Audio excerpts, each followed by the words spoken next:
Most of the ஆஸ்பரண்ட்ஸ் skip பண்ணுற topic என்னென்னு கேட்டால் சயின்ஸ்ன்னு தான் சொல்லுவாங்க. ஸோ நான் எப்போவுமே சயின்ஸை ஸ்கிப் பண்ணதே கிடையாது. அதுக்காக சயின்ஸை நான் அட்டை படித்ததும் கிடையாது. ஸோ சயின்ஸை நான் எப்படி படிக்கிறேன் அப்படிங்கிறத இந்த வீடியோ உங்கள்கிட்ட நான் ஷேர் பண்ணியிருக்கேன். Hello friends, welcome to Mahi tips. நான் உங்கள் மகி. சப்ஸ்கிரைப் பண்ணாதவங்க சப்ஸ்கிரைப் பண்ணிட்டு பார்க்க ஸ்டார்ட் பண்ணுங்கள். 6 to 10 வரைக்கும் ஃபஸ்ட்டு உங்கள்கிட்ட ஸ்கூல் புக் இருந்துச்சுன்னா ஸ்கூல் புக் எடுத்துக்கோங்க. 6th ஸ்டாண்டர்ட் சயின்ஸ் வந்து ஸ்டார்ட் பண்ணுங்கள்.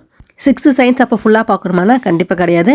சிலபஸ் டாபிக்ஸ் கவர் ஆகிற ஏரியா மட்டும் மார்க் பண்ணிக்கோங்க.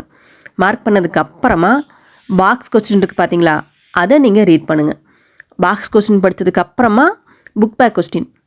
ஃபஸ்ட் நீங்கள் 6th ஸ்டாண்டர்ட் புக் எடுத்துக்க போகிறீங்க, சிலபஸ் டாபிக்ஸ் மார்க் பண்ண போகிறீங்க, அதுக்கப்புறம் பாக்ஸ் கொஸ்டின், அதுக்கப்புறம் புக் பேக். இது ரெண்டையும் வந்துட்டு பார்த்துட்டு அதர் சோர்ஸ் புக்ஸ் எதாவது உங்கள் கையில் இருந்துச்சு அப்படின்னா அதை ரிவிஷன் பண்ண யூஸ் பண்ணுங்கள். இல்லை என்கிட்ட வந்துட்டு அதர் சோர்ஸ் புக் இல்லை, ஸ்கூல் புக் மட்டும் தான் இருக்குங்கிறவங்க பாக்ஸ் டாபிக்ஸ் புக் பேக் பார்த்துட்டு ஆன்லைன் டெஸ்ட் ஏதாவது ஒன்று போட்டு பாருங்கள். உங்களுக்கு நிறைய ஆன்லைன் டெஸ்ட் வந்துட்டு க்ரோமில் அவைலபிளாக இருக்குது, அதை ட்ரை பண்ணி பாருங்கள். அப்படி அதுவும் முடியாதுங்கிறவங்க நித்ரா டிஎன்பிஎஸ்சிங்கிற ஆப் யூஸ் பண்ணி நீங்கள் ஸ்டாண்டர்ட் வைஸ் டெஸ்ட் போட்டு பார்க்கலாம். ஸோ அந்த மாதிரி டெஸ்ட் போட்டு பாருங்கள். இதெல்லாம் பண்ணதுக்கப்புறமா முக்கியமானது previous year question. Topic wise நீங்கள் ப்ரீவியஸ் இயர் கொஸ்டின்ஸ் பார்த்துருக்கணும். சயின்ஸுக்கு நான் ஃபாலோ பண்ணுற சிம்பிள் மெத்தட் இது தான்.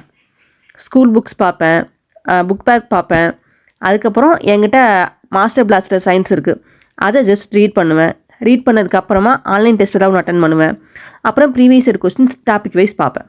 ஸோ இந்த ஆர்டரில் தான் நான் வந்துட்டு சயின்ஸ் பார்த்துட்டு போயிட்டுருக்கேன். யாருமே சயின்ஸை ஸ்கிப் பண்ணாதீங்க. சயின்ஸ் அவ்வளோ ஒன்றும் கஷ்டம் இல்லை. நீங்கள் படிக்க ஆரம்பிச்சிங்கன்னா உங்களுக்கு அப்படியே அது பேசிக்ஸ் புரிஞ்சுன்னா ஈஸியாக இருக்கும். ஸோ நீங்கள் 6th ஆரம்பிங்க, கண்டிப்பாக உங்களுக்கு சயின்ஸ் ரொம்ப ஈஸியாகவே புரியும்.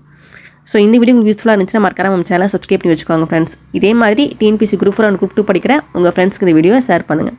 தேங்க்ஸ் ஃபார் வாட்சிங்.